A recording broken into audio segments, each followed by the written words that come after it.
தோழர்களுக்கு வணக்கம். இப்பொழுது நாம் பார்க்க இருப்பது மூத்த தோழர் துரைசிங்கவேல் அவர்கள். தோழர் துரைசிங்கவேல் அவர்கள் கடந்த காலத்திலே நக்சல் இயக்கத்தினுடைய அந்த அரசியலை தொட்டு அதனுடைய நீட்சியாக பல ஆண்டு காலம் ஒரு மக்கள் வித்த அரசியலை மேற்கொண்டு இன்றைக்கு மக்கள் ஜனநாயக குடியரசு கட்சி என்கின்ற ஒரு கட்சியினுடைய தலைவராக இருக்கின்றார். குறிப்பாக தோழர் தமிழரசன் போன்ற தோழர்கள் பொன்பரப்பியிலே மக்கள் போர்வையில் காவலர்களால் அடித்துக் கொல்லப்பட்ட பொழுது அதில் நடந்த சம்பவங்களின் உண்மை தன்மை என்ன என்பதை அன்றைய சூழலிலே 1987 செப்டம்பர் மாதத்திலேயே அதை கண்டறிவதற்காக ஒரு உண்மை அறிவு குழுவை அன்றைக்கு இருந்த மக்கள் யுத்த குழு ஏற்பாடு செய்தது. அந்த மக்கள் யுத்த குழுவின் சார்பிலே உண்மை அறிவு குழுவிலே சென்றவர் தோழர் துரைசிங்கவேல் அவர்கள். அந்த அறிக்கை தான் அன்றைக்கு அந்த இயக்கத்தினுடைய இதழாக வெளிவந்த முன்னோடி இதழிலே வெளிவந்த ஒரு முக்கியமான ஆவணம். இப்பொழுது நாம் தோழர் துரைசிங்கவேல் அவர்களிடம் அது குறித்த செய்திகளை கேட்போம். வணக்கம் தோழர். வணக்கம் தோழர், அண்மையில கடந்த செப்டம்பர் மாதம் நக்கீரன் நிருபராக இருந்து இப்போ ஒரு மூத்த பத்திரிகையாளர் என்கின்ற பெயரில் செயல்பட்டு கொண்டிருக்கக்கூடிய சிவசுப்பிரமணியம் அவர்கள் பெரியவர் தோழர் தமிழரசன் என்கின்ற ஒரு நூலை கடந்த செப்டம்பர் மாதம் சென்னையில் வெளியிட்டாங்க. அந்த நூலில் தோழர் தமிழரசனை மக்கள் தான் அடித்து கொன்றார்கள் என்பதாக பொன்பரப்பி மக்களுடைய கருத்துக்களோடு நான் சொல்லியிருக்கிறேன் அப்படின்னு அந்த நூலை அவர் முடிச்சிருக்கிறார். இது தொடர்பான காணொலியை ராவணா வலைதளத்துக்கு அவர் கொடுத்திருந்தாரு. அதுல பொன்பரப்பியில மக்கள் தான் அவரை அடித்து கொண்டார்கள், வெளியூர்காரங்களோ காவல்துறையோ யாருமே கிடையாது, அதை என்னால் அடித்து சொல்ல முடியும். ஆனால் சில பேர் காவல்துறை போர்வையில் உளவுத்துறை இவங்கெல்லாம் மக்களை வைத்து கொண்டுட்டாங்கன்னு சொல்றாங்க. அப்படி சொல்றவங்களுக்கு பொன்பரப்பின்ற ஊர் எங்க இருக்குன்னே தெரியாது அப்படின்னு நையாண்டி செஞ்சிருக்காரு. அது மட்டும் இல்லாம பொன்பரப்பி மக்கள் அங்க இருந்தவங்க எல்லாம் பன்னிக்கறி சாப்பிட்டு சாராயம் குடிச்சிட்டு 80 விழுக்காடு பேர் தமிழரசன் போன்ற தோழர்கள் ரொம்ப கொடூரமா அடிச்சு கொண்டாங்க அப்படிங்கிற மாதிரியும் ரொம்ப மக்களை பற்றிய எந்த விதமான ஒரு மதிப்பீடும் இல்லாம அவர் அவருடைய பேச்சு எழுத்தெல்லாம் இருக்கு. இதை பொன்பரப்பி மக்களே சொன்னாங்கன்னா அவர் பதிவு பண்ணியிருக்கிறாரு. இப்போ அன்றைய சூழல்ல நீங்க இருந்த மக்கள் யுத்த குழுவின் சார்பாக ஒரு தமிழரசன் கொல்லப்பட்ட பிறகு நீங்க ஒரு உண்மையை குழுவுக்கு போனீங்க, அதை ஒரு அறிக்கையாக முன்னோடி இதழில் கொண்டு வந்தீங்க. இப்போ அது பற்றி உங்களுடைய அனுபவங்களை சொல்லுங்க. இல்லை, இந்த சம்பவம் நடக்கிறதுக்கு முன்னாடியே தோழர் தமிழரசனோட சந்திப்புக்கான ஏற்பாடுகள் நடந்துட்டு தான் இருந்தது. ஒரு 4 தடவை சந்திப்பு ரத்தாச்சு. அப்போது ரத்தான பிறகு அது வேறு காரணங்கள் சொன்னாங்க. அந்த கொரியர் அப்புறம் வேறு காரணம் சொன்னார். கூட இருக்கிறவங்களே கொஞ்சம் பிரச்சனை பண்ணுற மாதிரி இருக்குது அப்படின்னு சொல்லும்போது அப்போ வீரமணி எங்களோட தான் இங்கே தான் இருக்கிறாரு. ஒரு கர்நாடகா இருப்பார். அப்போ சரி, நான் எதுக்கு நான் போய் பார்த்துட்டு வரேன். நான் ஒரு கர்நாடகா போகும்போது அங்கே தமிழரசன் போயிருக்காரு. அதுக்கு முன்னாடியே 2 தடவை போயிருக்காரு. கடைசியாக அவர் பார்க்கறதுக்கு முன்னாடி 2 வாரம் நினைக்கிறேன், ஒரு 2 வாரத்துக்கு முன்னாடி ஒரு கடிதம் இவருக்கு வச்சுட்டு போகிறாரு. இது போல் ஒரு முக்கிய இது வேலை இருக்குது, அந்த வேலை முடிஞ்சிட்டு நாம் சந்திப்போம் அப்படின்னு சொல்லிட்டு அவர் அன்பு முறையாக சந்திப்போம்னு அவர்கிட்ட சொல்கிறார். வீரமணி ஞாபகம் இருக்குன்னு நினைக்கிறேன். வீரமணி அது போயிட்டு சொல்கிறார். ஏன்னா அந்த குரியர் அப்படி சொன்னதுனால சந்தேகமாக தான் வீரமணியை நாங்கள் அனுப்புகிறோம். நான் இங்கே சந்திக்கிற சிக்கல் வருது அப்படின்னு சொல்லி நாங்கள் அவரை சந்தேகமாக தான் அனுப்புகிறோம். அப்போ சரின்னு சொல்லிட்டு அப்போ தெரித்து அப்போ கொஞ்ச நாள் கழிச்சு தான் இந்த சம்பவம் நடக்குது. அந்த சம்பவம் நடந்த உடனே நாங்கள் உடனடியாக நாங்கள் தான் சூரிட்டி ஓட்டுறோம். மக்கள் யுத்த கட்சியின் சார்பாக நக்சல்பாரி தலைவர் அப்படின்னு சொல்லிட்டு நாங்கள் ஓட்டுறோம். அப்போ எஸ்ஓசி இதுக்கு எதிராக சமூக இதுன்னு சொல்லிட்டு அவங்க விட்டாங்க. அப்போ இது நடந்துட்டுருக்குது. இது முழுக்க தமிழ்நாடு முழுக்க நாங்கள் சூரிட்டி ஓட்டுறோம். கட்சி சார்பாக உடனடியாக ஒரே நாளில் நாங்கள் தோழர் மக்களுக்கு இல்லை என்றாலும் கூட நீங்கள் மக்கள் யுத்த கட்சி சார்பாக நக்சல்பாரி தலைவர் வந்து இது போல் வந்து கொல்லப்பட்டார் அப்படின்னு சொல்லிட்டு தோழர்கள் வந்து கொல்லப்பட்டார் 5 பேர் அப்படின்ட்டு இது பண்ணுறோம். சுவரொட்டி ஓட்டுறோம். அதை ஒட்டி நிறைய விஷயங்கள் வந்து நடந்துட்டு இருக்குது. அது இல்லாமல் நாங்கள் அப்போ சுதந்திர தமிழ்நாடு முழக்கம் வைக்கிறோம்ல, சுதந்திர தமிழ்நாடு சுதந்திர அதை ஒட்டிலாம் பேசணும் கூட அவர் சொல்கிறார். அதை பற்றிலாம் நம்ம விவாதிக்கணும் அப்படின்னு கூட சொல்கிறார். இன்னொரு சுந்தரம் எங்களோட தான் இருக்கார். சுந்தரம் முழுக்க எங்களோட தான் இருக்கிறாரு. பேச்சுவார்த்தை நடத்திட்டு இருக்கிறோம். தேசிய நச்சுக்கள் அடிப்படை முரண்பாடாக ஆக்குறதை பற்றி தான் எங்களுக்குள்ள விவாதம் நடந்துட்டு இருக்குது. தாத்தா பாண்டியா அதே போல் எங்களோட நெருக்கமாக இருக்கிறார். அதாவது இது வந்து அன்னைக்கு இருந்த ஏஎம்கே தலைமைக்கும் உங்களுக்குமான முரண்பாட்டை ஒட்டி நீங்க ஒரு தமிழ்நாடு அமைப்புக்குள்ளா நீங்க செயல்படுற சூழல்ல நடக்கிற விஷயம். ஆமாம், நடக்கிற விஷயங்கள் எல்லாமே தனியாக வந்து நாங்கள் தான் மக்கள் யுத்தன்ற பேரில் இருக்கோம். அவங்க போல்ஷிக்கின் பேர் வந்து மாற்றிக்கிறாங்க.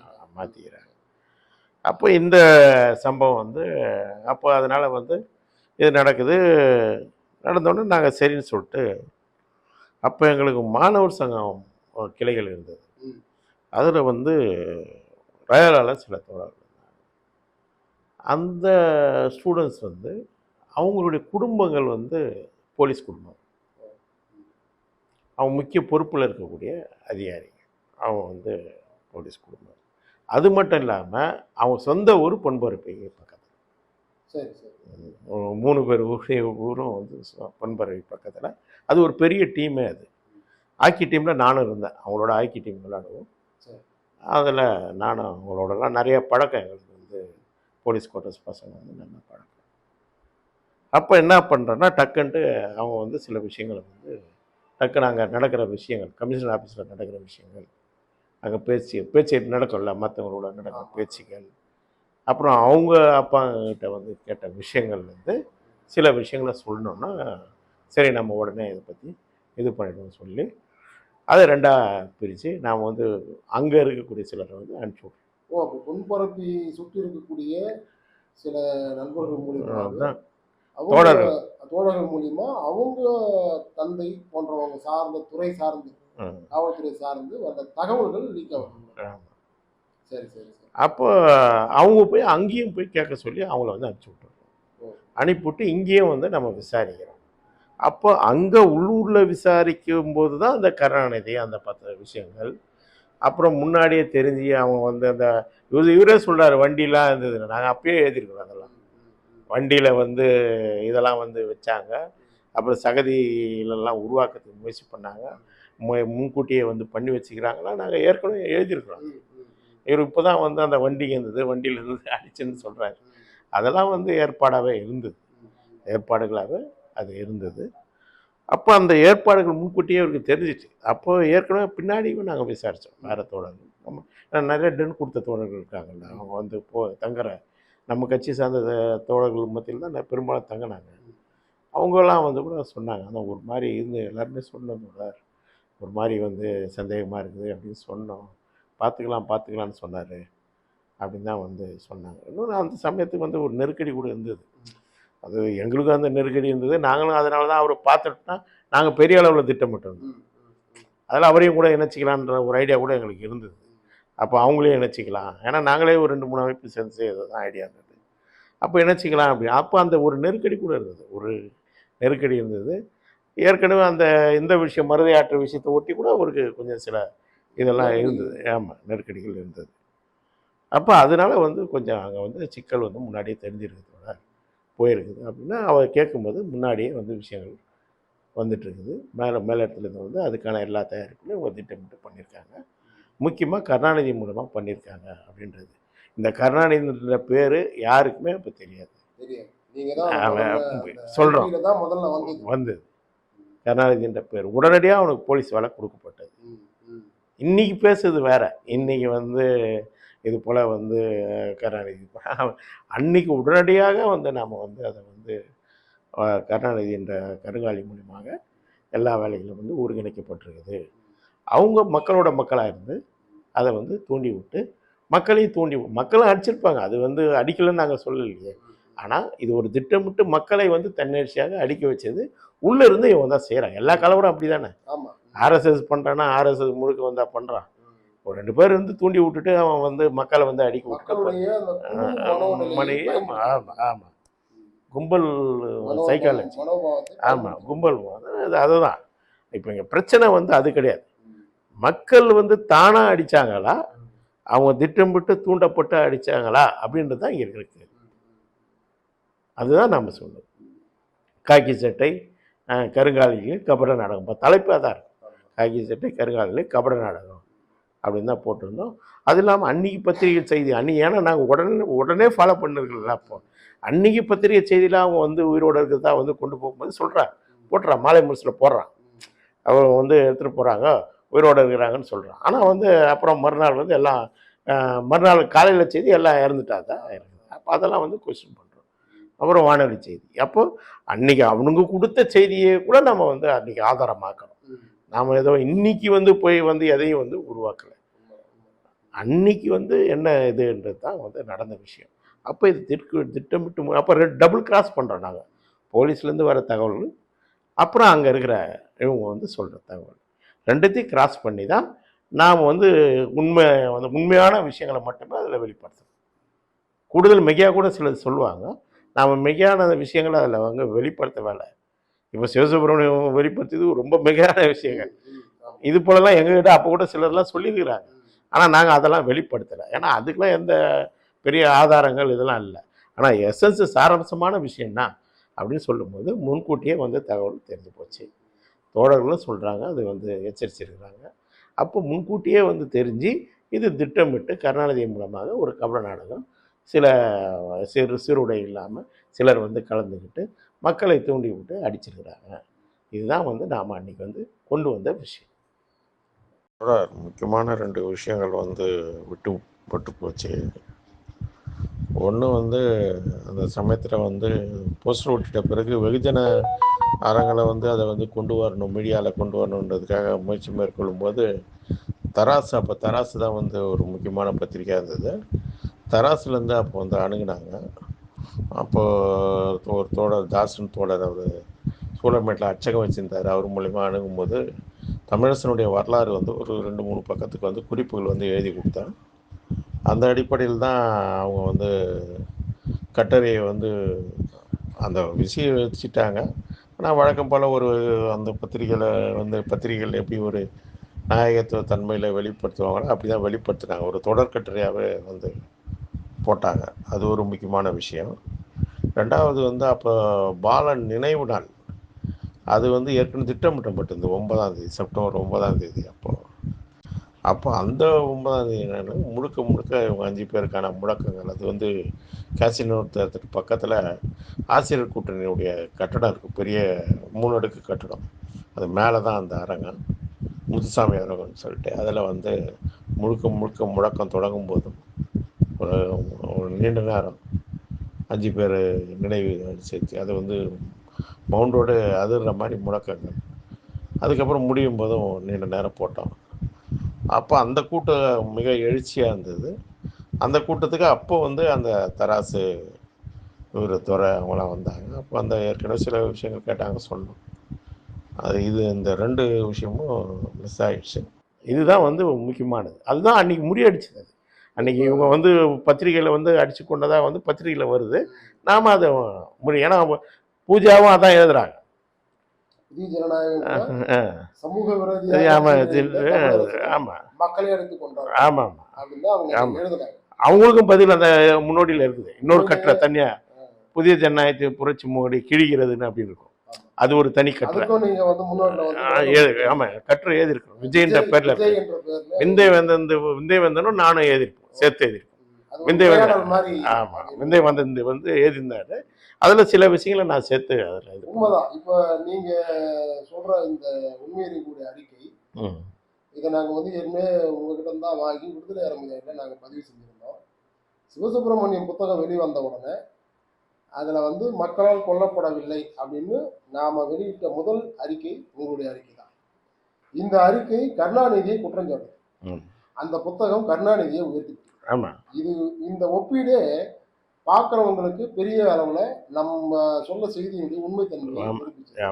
இந்த செய்தியை தான் தோழர் பாரதிநாதன் அவர்கள் நீங்கள்லாம் பகிர்ந்து இந்த இந்த உண்மையினை குழுவில் நாதன்னு ஒரு தோழரோட பேர், நான் தான் நாதன், நீங்கள் தான் நாதன் பின்னால தெரிஞ்சு நாங்கள் உங்களை சந்திக்கிறதுக்காக முயற்சி எடுக்கும் பொழுது அந்த சூழல்ல நீங்க வந்து ஊத்தங்கரை வழக்கில் மீண்டும் கைது செய்யப்பட்டு சிறைக்கு போய் திரும்பவும் வெளியே வந்திருக்கிறீங்க. ஒரு 4 மாதங்கள் இந்த இடைவெளி தள்ளி போறதுக்கான காரணம் இதுதான். இப்போ நீங்க வந்து இவ்வளவு தீர்க்கமா சொல்றீங்க. அன்னைக்கு புதிய ஜனநாயகம் வந்து ஒரு தமிழரசனை இழிவுபடுத்தி அவரை மக்கள் தான் அடிச்சு கொண்டாங்கன்னு அவங்க எழுதுனாங்க.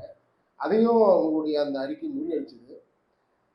இதை வந்து நாங்கள் சுந்தரம் தோழர் உயிரோடு இருந்தப்போ நான் சந்திக்கும் பொழுது சுந்தரம் தோழர் தான் என்னுடைய லெனின் புத்தகத்துக்கு அணிந்துரை கொடுத்தவர்.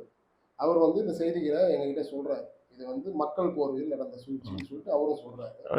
எங்க கூட தான் இருக்காரு அப்ப சுந்தரம். பல தோழர்கள் இப்படி சொல்லும் பொழுது 35-36 வருஷத்துக்கு முன்னாடி நடந்த சம்பவங்களை அன்னைக்கு தெரியாம சொல்றதில்லை. ஆனா இன்னைக்கும் மாலை இயக்கத்தை சேர்ந்த சில தோழர்கள், குறிப்பா விநாயகம் போன்றவர்கள் இந்த செய்தியை ஆமோதிச்சு சிவசுப்பிரமணியம் புத்தகத்துல அணிந்துரையை கொடுத்துருக்குறாங்க. அதை பத்தி நீங்க என்ன நினைக்கிறீங்க? இல்லை அதான் அப்போ அதில் என்ன பிரச்சனைனா இப்போ இங்கே 2-3 பிரச்சனைகள் இருக்குது. இங்கே வரலாறு வந்து வேறு மாதிரி கட்டமைக்கப்படுது. ஏன்னா பழைய தோழர்கள் யாரும் இல்லை, எங்களை போன்றவங்க நாங்கள் வந்து வேலைகள்லேயே இருக்கிறதுனால வரலாறுகளை தொகுக்க முடியல. அப்போ அந்த சிக்கலை வந்து இது போன்ற ஆட்கள் வந்து பயன்படுத்துகிறாங்க. இப்போ விநாயகம் போன்ற ஆட்கள்லாம் விநாயகம்லாம் அமைப்பில் பெரிய ஆள்லாம் கிடையாது. ஒரு ஆழமான ஒரு நகர்ப்புற அமைப்பாளர், அவ்வளோதான். ஒரு சாதாரண ஆர்கனைசர். அவர் எந்த பொறுப்புலையும் பெரிய பொறுப்பில் இருந்தவர் கிடையாது. கட்சிக்குள்ளே வந்து நிறைய விஷயங்களை தெரிஞ்ச ஒரு நபரும் கிடையாது.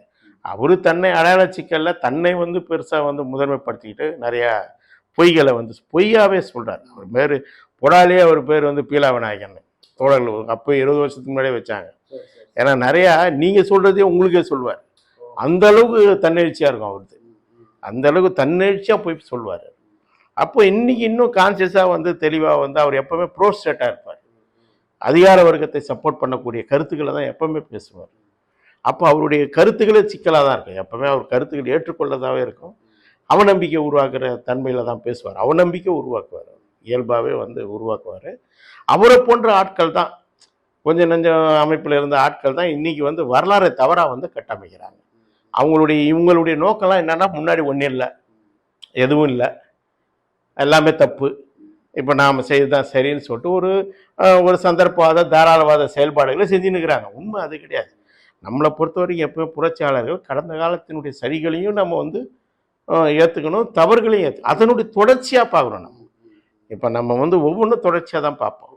வரலாறு அரசியலாக இருக்கட்டும், நடைமுறையாக இருக்கட்டும், ஒவ்வொன்றத்திலேருந்து கற்றுக்கிட்டு அடுத்த கட்டத்தை வளர்த்துட்டு போவோம். நம்ம தவறுகளுக்கும் நம்ம பொறுப்பேற்கணும், தவறுகளுக்கும் பொறுப்பேற்கணும். ஆனால் அந்த தன்மை இவங்கெல்லாம் கிடையவே கிடையாது.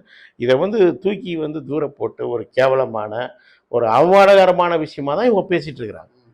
ஒன்றும் தெரியாது, ஒன்றும் இல்லை இவங்க அப்படின்னு வந்து ரொம்ப ஒரு மோசமாக ஒன்றுமே இல்லாத மாதிரி பேசுறது. சில சமயங்கள் எப்படின்னா தங்களை வந்து இது பொது வெளியில் வந்து தங்களை இதோட அடையாளம் வந்து காட்டிக்கிட்டு அதன் மூலம் ஒரு பிழைப்பாத தன்மையில் தான் இன்றைக்கி வந்து எல்லாருமே செயல்பட்டு இருக்கிறாங்க. தவறான வரலாறே இவர்கள் கட்டமைக்கிறாங்க. அதில் விநாயகம் முக்கியமான. இப்போ சிவசுப்பிரமணியம் வந்து புத்தகத்தில் நிறைய செய்திகள் எழுதியிருக்கிறாரு. அது எல்லாமே வந்து படிக்கிற சில தோழர்களுக்கு நிறைய செய்திகள் இருக்குன்ற தோற்றத்தை உருவாக்குது. ஆனால் இது எல்லாமே குற்ற ஆவணங்கள், அந்த குற்ற அறிக்கை, காவல்துறை குற்ற அறிக்கையிலிருந்து எடுத்த செய்திகளாக இருக்குது. அப்படிங்கிறத நம்முடைய பயணத்தில் நாம தெரிஞ்சுக்கிட்ட சில விஷயங்களாக இருக்குது. காவல்துறை அதிகாரிகள்கிட்டையே இவர் தொகுத்த மொத்த சதவீதங்களையும் கொடுத்து அவர்கள் சொல்கிற கோணத்தில் இந்த புத்தகத்தை எழுதியிருக்காருன்னு நான் படிக்கும்போது உணர்ந்துக்கிட்டேன். பெரியவர் தோழர் தமிழரசன்னு புத்தகத்துக்கு பேர் வச்சதை விட மாவீரன் தொக்கையாண்டின்னு பேர் வச்சிருக்காங்க அந்த புத்தகத்துக்கு. அப்படிங்கிறதா கூட சில தோழர்கள் வந்து எழுதியிருந்தாங்க. அந்த அளவுக்கு தான் அதில் வந்து காவல்துறை கண்ணோட்டத்திலேயே செய்தி. நீங்கள் ராவணாவளையோட ஒரு 2 வீடியோ, தமிழரசனையும் மக்களே அடித்து கொண்டார்கள்னு ஒரு வீடியோ, அதில் சிவசுப்பிரமணியமும் எதிர்க்க ராவணாவளையனுடைய நிறுவனர் ஏகலைவன் அவர்களும் பேசிப்பாங்க. அவங்க பேசுகிற பேச்சு ஒரு ஊடகத்தில் இருந்து பேசக்கூடிய பத்திரிகையாளர் மாதிரி பேசிக்க மாட்டாங்க. 2 பேருமே உளவுத்துறை அதிகாரி மாதிரியே பேசுவாங்க. அப்படியே அடிச்சு கொண்டாங்கன்னு இவர் ஆச்சரியமாக கேட்குறதும், அவர் பயங்கரமாக அடிச்சு கொண்டுட்டாங்க அப்படின்னு பெருமையாக சொல்கிறதும் பார்க்கும்போது உளவுத்துறை அதிகாரிகள் பேசுகிற மாதிரியே இருக்குது. இப்போ இவங்களாம் நம்ம புரிஞ்சிக்க முடியுது. சிவசுப்பிரமணியம் வந்து தமிழரசனை தொக்கையாண்டி தான் வந்து 2வது முறை கைது பண்ணார் அப்படின்னு ஒரு பொய்யையும் அந்த புத்தகத்தில் சொல்லியிருக்கிறாரு. அந்த பொய்க்கு இவரோட விநாயகம் போன்றவங்க வக்காலத்து வாங்குறாங்க, உண்மைதான்னு சொல்கிறாங்க. இதை பற்றி நீங்கள் என்ன சொல்கிறீங்க? அதான் சொல்கிறேன், விநாயகத்துக்கு வந்து இதை பற்றிலாம் எதுவுமே தெரியாது. அவருக்கு சும்மா அவர் வந்து பொய் சொல்கிறது தான், வரலாறை பற்றி எதுவும் தெரியாது. அவர் தெரிஞ்சுக்கானதுக்கான தகுதியான நபரும் கிடையாது. ஆக்சுவலி நாங்கள் தொகுத்தோம். நாங்கள் 20 ஆண்டு கால அனுபவம் தொகுத்துருக்கோம் தோழர். அது ரொம்ப பேஸ் அடிப்படையானது. ஏன்னா நாங்கள் 20 ஆண்டு கால அனுபவம் தொகுக்கும் போது எல்லா தலைவர்களும் உயிரோடு இருந்தாங்க. தாத்தா பாண்டியன், புலவர் கலிய பெருமாள், தமிழரசன், ஏஎம்கே 80-87 வரை ஆமாம் தோக்குறோம். 20 ஆண்டுகள் தூக்குறோம். தமிழ்நாட்டினுடைய வரலாறே வந்து தூக்குறோம். ஏஎம்கே இருந்தார். அப்புறம் வந்து 2ஆம் கட்ட தோழர்களும் வந்து சுந்தரம், வீரமணி, இவர் ஆம்பளி முனிராஜ், இவங்கெல்லாம் இருந்தாங்க. வீரமணி, ஆம்பளி முனிராஜ் தொகுத்தாங்களே, தொகுப்பு குழுலே இருந்தாங்க. அப்புறம் ராஜேந்திரன் ஒரு தோழர் இருந்தார். அப்புறம் இளங்கோன்னு ஒரு தோழர் இருந்தார். இளங்கோன்றது முதலில் இருக்கார், இப்போ ஒரு மாவோயிஸ்டில் இருக்கார். ராஜேந்திரன் தோழர் இறந்துட்டார். இவங்க தான் வந்து எல்லாருமே தொகுக்குறோம். சிலர் பொறுப்பேற்றுக்கிறோம். நான் புலவர்கிட்டையும் தாத்தா பண்ணிக்கிட்டே நான் தான் நேரடியாக தொகுத்தேன். ஆமாம், நேரடியாக அவங்கக்கிட்ட தான் நான் தான் வந்து எல்லா விஷயங்களும் வந்து தொகுத்து எடுத்துகிட்டு வந்து அவங்களுக்கு கொடுத்தோம். ஒவ்வொருத்தரும் அங்கங்கே பிரிச்சுட்டு செஞ்சோம்.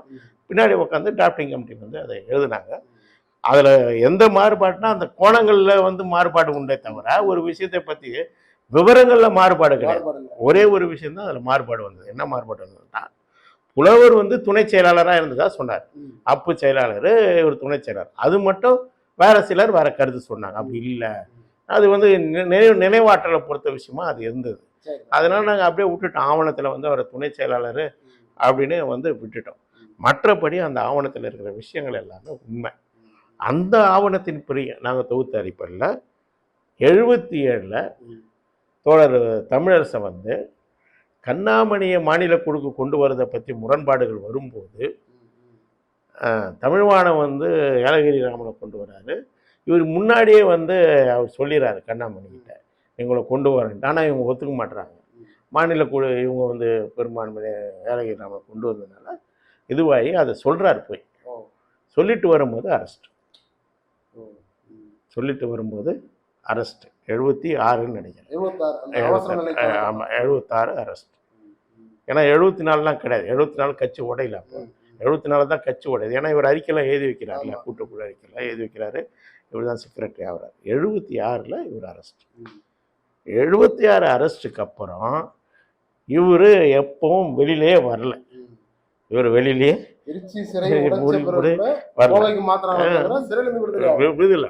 இவங்கெல்லாம் வந்து ஆம்பளி முனிராஜ் அவர் தானே முக்கியமான ரோல். அவரெல்லாம் இருக்கிறாங்க. அவங்களெல்லாம் கூட கேட்கலாம் நீங்கள். ராதாகிருஷ்ணன் எல்லாமே இருக்கிறாங்க. அப்போ இது வந்து வரல. இன்னொரு முக்கியமான விஷயம், அந்த 81 யார் எடுத்தாங்களோ அவங்களாம் எனக்கு ரொம்ப நெருக்க மாட்டோம். யாருன்னா எல்லாமே அயனாவரத்தை சேர்ந்தவங்க. நான் அயனாவரம்.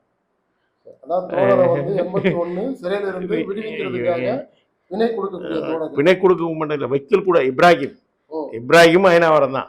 வைக்கல் இப்ராஹிம் தான் எடுக்கிறார். இவங்கெல்லாம் பின்னாடி தமிழரசனோட கட்சி பிரியும் போது வரவங்க. எங்க வீட்டாக இருந்தால் முதல்ல கூட்டமே போடுறாங்க. ஆமா, அவர் தமிழக மக்கள் விடுதலை கூட்டணி இருக்கும்போது அதுல வந்து அந்த கூட்டத்தோட தலைமையே வந்து இவங்க எல்லாருமே புலவர், இவரை தவிர தமிழரசனை தவிர எல்லாம் ஜாயிண்ட் ஆஃபீஸ்ல மீட்டிங் பேசுறாங்க. 84 பிரிஞ்சு முதல்ல போடும்போது கூட்டம் ஜாயிண்ட் ஆஃபீஸில் தான் போடுறாங்க. அப்போ அரவிந்தாச்சன், இப்ராஹிம், தட்சிணாமூர்த்தி எல்லாமே பேசுகிறாங்க. அந்த அரவிந்தாச்சன், தட்சிணாமூர்த்தி தான் இவருக்கு சூரிட்டியே கொடுக்குறாங்க. அவங்க தான் சூரிட்டி. அவங்க ஐசேப் தொழிலாளர் மாமன்றத்தினுடைய தலைவர் தட்சிணாமூர்த்தி. அந்த சங்க மாதிரி நம்ம வச்சுட்டு இருக்கிறோம், கட்சி சங்க மக்களுக்கு கட்சியினுடைய அதனுடைய பொதுச் செயலாளர் அரவிந்தாச்சன் அப்படின்றவர். நல்லா முழக்கங்கள் நல்லா போடுவார், முழக்கங்களை வெடிப்பார் அவர் நல்லா. இவங்க தான் வந்து கொடுக்குறாங்க. இதனால இவங்க வந்து வேலை பாதிக்கப்படுது.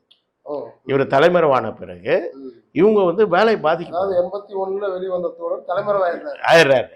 ஆயிட்ட பிறகு இவங்க வேலை போகுது. இவங்களுக்கு வேலை பாதிக்கப்பட்டு தட்சிணாமூர்த்தியுடைய குடும்பம்லாம் அதனால கடுமையாக பாதிக்கப்படுது. இதெல்லாம் உண்மை. நாங்கள் நேரடியாக பார்த்தோம். தெரியும் இல்லையா? ஆமா, வினை கொடுத்த பிறகு தோழர் வெளியே வந்தா கட்சி சொல்றதானே கேட்பாரு. தெரியும் இல்லையா? தெரிஞ்சுதான் கொடுக்குறாங்க.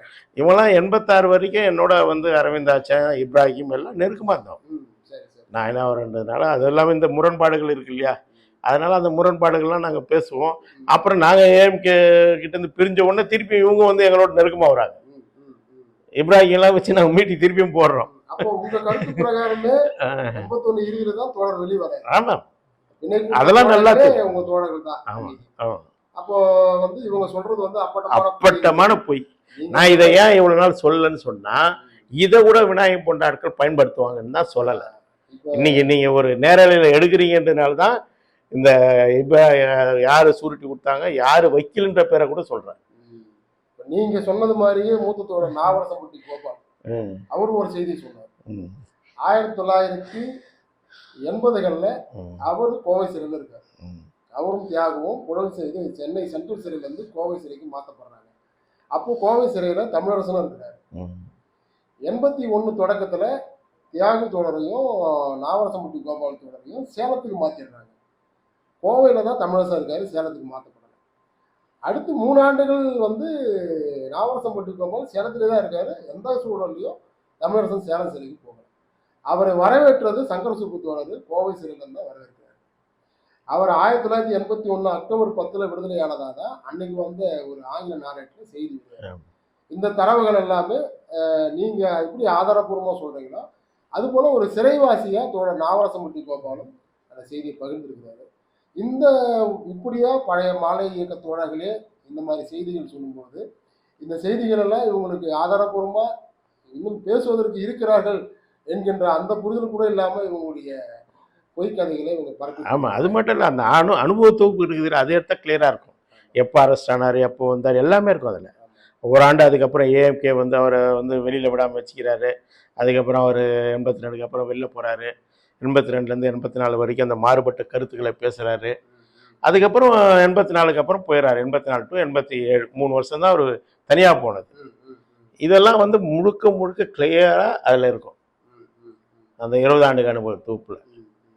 இவங்க அதெல்லாம் வந்து ஒன்றும் பண்ண முடியாது. அது வரலாற்று திட்டவட்டமான உண்மைகள் அது. அப்போ இதெல்லாம் வந்து அதனோட நோக்கம் என்னன்னு நல்லா தெரியுதுன்னா, சிவசுப்ரமணியம் அந்த பேச்செல்லாம் கேட்டேன். தெளிவாக என்ன தெரியுது, ஒன்று இவரை அடித்து கொண்டாங்கன்னு சொல்ல வைக்கிறது ஒன்று. இன்னொன்று வந்து போலீஸ் வந்து நல்லா தான் கையாண்டது ஒன்று, துர்காண்டி பொண்ணுங்க. இன்னொன்று அவங்களுக்கு அந்த வேலை கொடுக்குறது அது வந்து புரட்சிகர வேலை, போலீஸ் வேலையே புரட்சிகர வேலை அப்படின்னு சிவசுப்ரமணியம் பேசுகிறார். அதே வேலையை தான் இப்போ செய்கிறாங்க அப்படின்றார். புரட்சியாளர்களே காப்பாற்றுற வேலையை தான்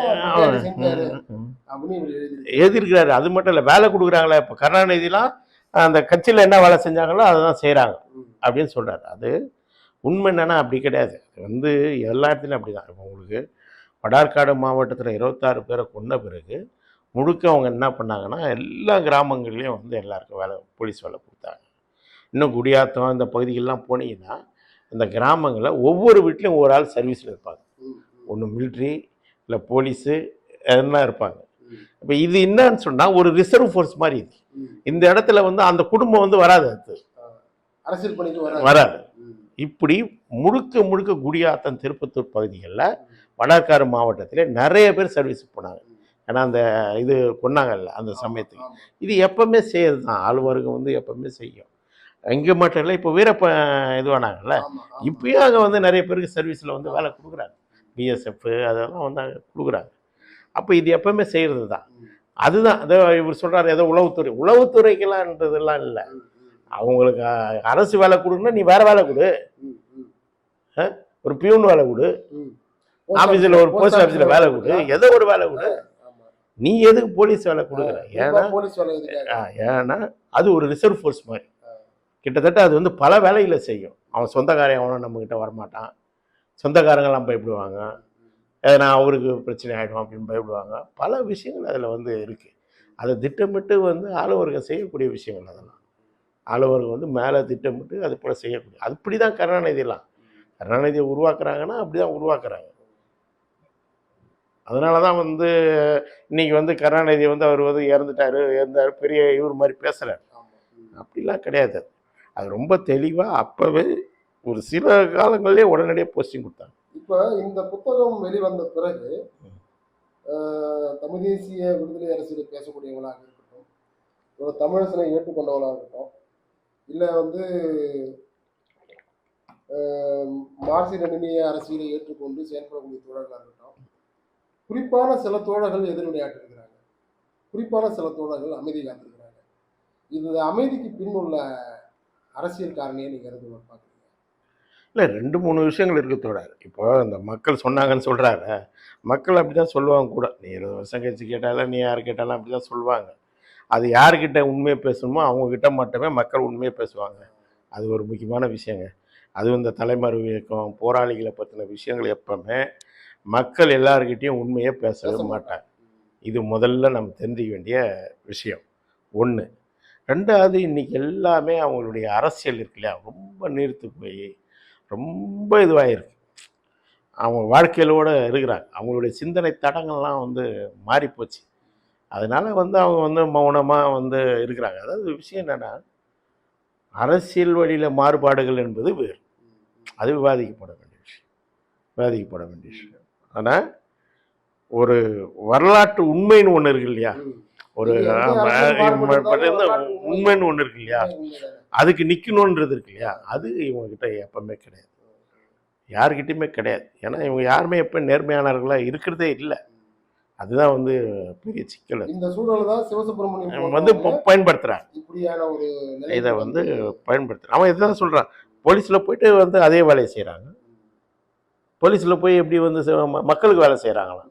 அது எப்படி மக்களுக்கு வேலை செய்தாகும்? இன்னொன்று அவர் ரொம்ப சிம்பிளிஃபை பண்ணுறார். அதாவது எளிமைப்படுத்துறது இருக்கு இல்லையா, தமிழரசனுடைய கொள்கையை எல்லாம் கொண்டு அவர் சிபிஎம்எல் கட்சியினுடைய ஒரு செயல்பாடாக இருந்தார், மக்களத்த கட்சின்னு இருந்தார். அதுக்கப்புறம் ஒரு கட்சியாக இருக்கிறாருன்றதை விட்டுட்டு அவரை ஒரு தனிநபர் இதுவாக மாற்றி அதை மாற்றி அது எளிமைப்படுத்துது. என்னன்னா எல்லாரும் ஒன்றா இருக்கணும் சொன்னார். என்ன வெறும் அந்த ஒரு விஷயம் மட்டும் தான் எல்லாரும் ஒன்றா இருக்கணும்.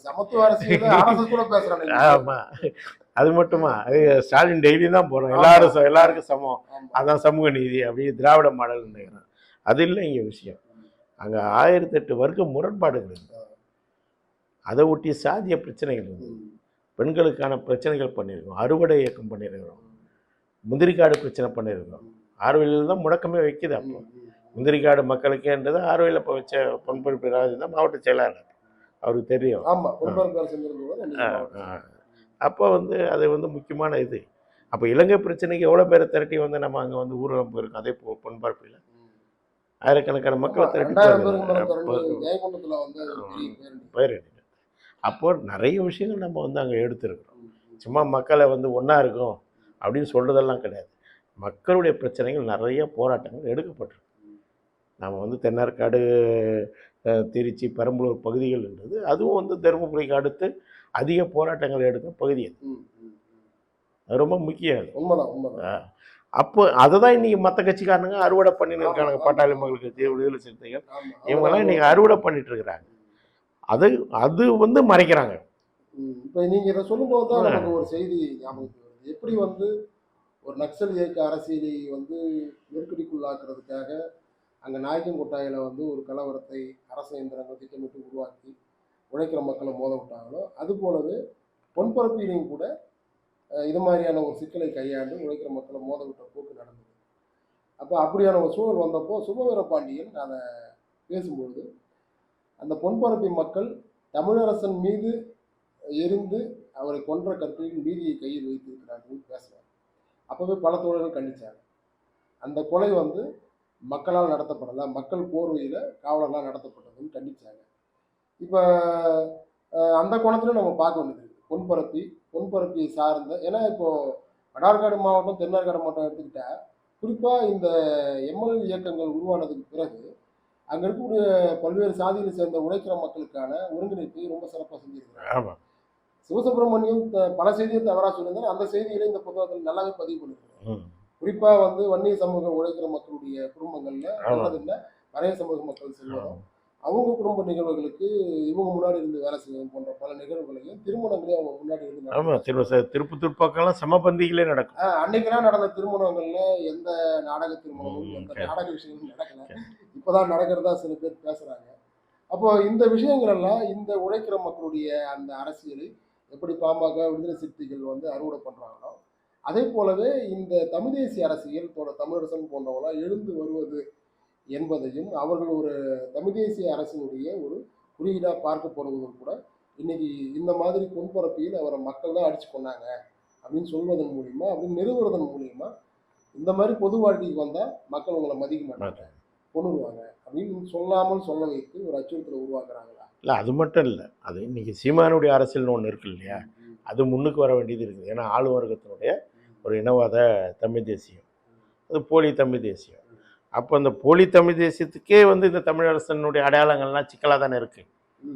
அப்போ சிக்கலாக தானே இருக்கு. ஆனா அந்த புத்தக வெளியீட்டுக்கு சீமான்ல வருவாங்க, எல்லாம் வருவாங்க மட்டும் இல்ல, தமிழரசன் சாதி கடந்த தமிழர் ஒற்றுமை வலியுறுத்தினார்.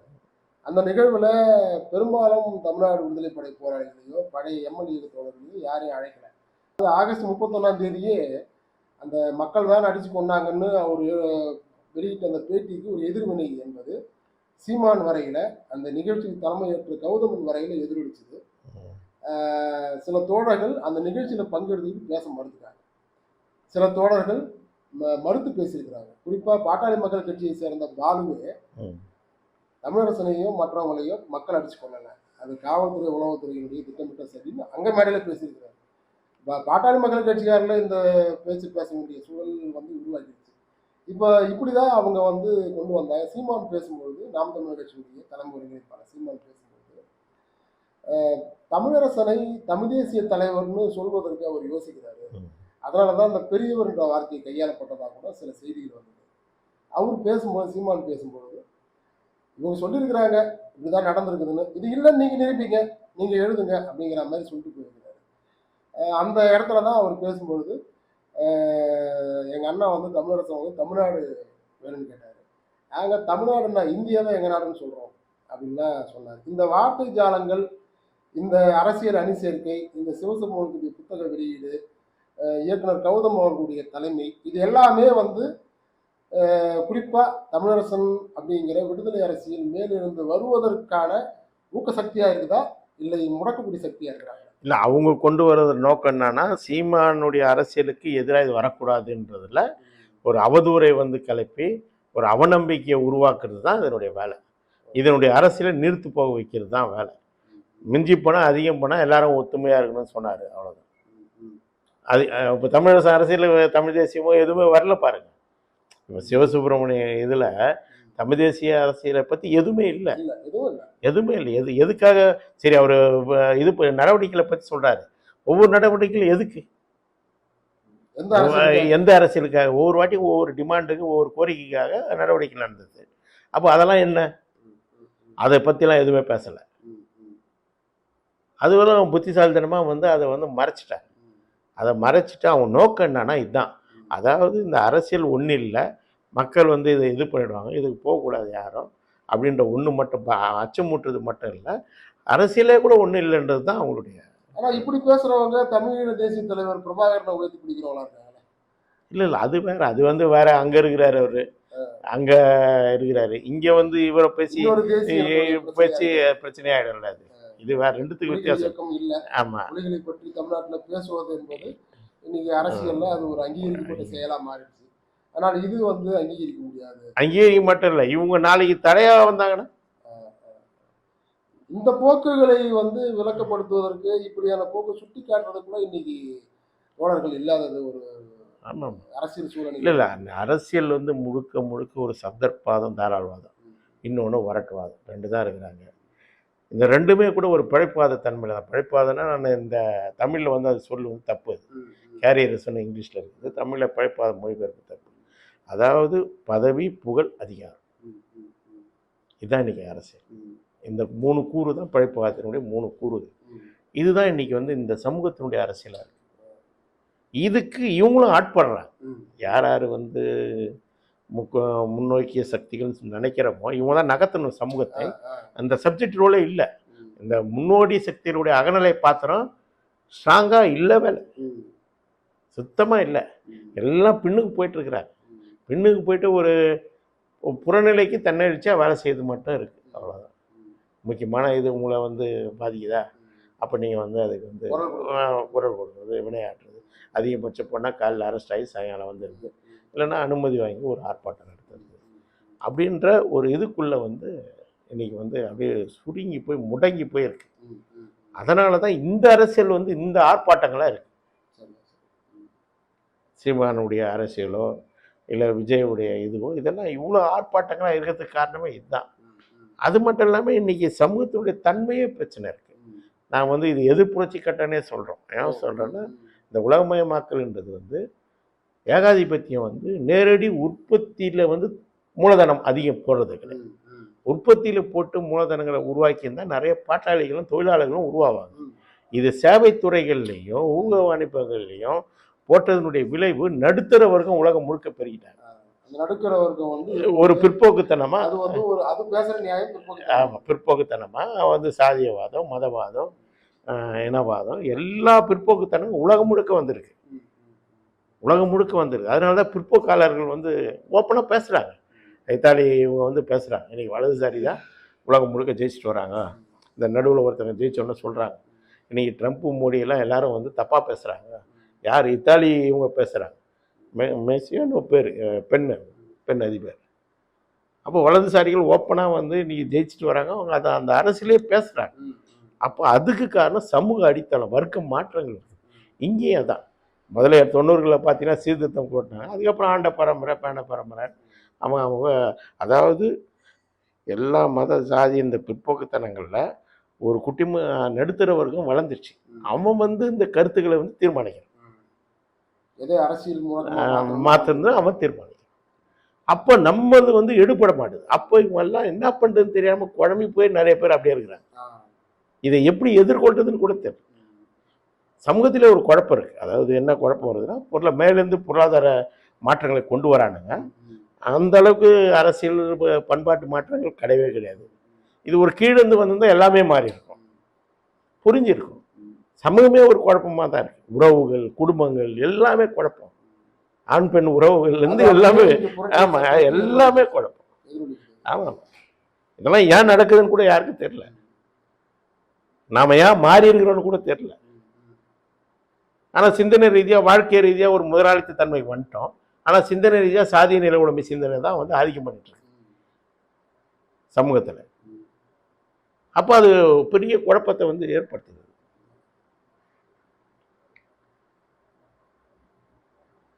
அதை தீக்கணும்னு ஒரு போல்டாக வந்து தீக்கணும் அப்படின்ற ஒரு தன்மையோட வரத்து கூட சக்திகள் இல்லை. ஒன்றுன்னா நில உடைமை அமைப்புலேருந்து வராங்க. அதில் வந்து அது இதுவாக இருந்தால் கூட அது ஒரு பாசிட்டிவ் விஷயம். ஏன்னா விசுவாசம்னு ஒன்று இருந்தது கிராமங்களில். ஒரு விசுவாசம்னு ஒன்று இருக்குது. இல்லை, அதான் பிரச்சனை. அதனால ஆமாம், அதனால கட்சியில் உறுதியாக இருப்பாங்க, போனாலும் உறுதியாக இருப்பாங்க. அதனால தான் இன்றைக்கும் பழைய ஆளுங்க வந்து உதவி செஞ்சுட்டு இருப்பாங்க. அமைப்பு விட்டு போன பழைய ஆளுங்க உதவி செஞ்சுட்டு இருப்பாங்க, எல்லாருக்கும் உதவி செய்வாங்க. இன்னொன்று அன்றைக்கி பல அமைப்புகள்லாம் இப்போ என்ன நான் தான் சொல்லுவேன், புலவர் அதை 3 பேரை உட்காடுறாங்க. ராஜேந்திர டேனில் தான் 3 பேரை உட்காந்து பேசுகிறாங்க. தமிழரசன், புலவர், இவர் சுந்தரம், 3 பேரும் உடன்பாடு வரல.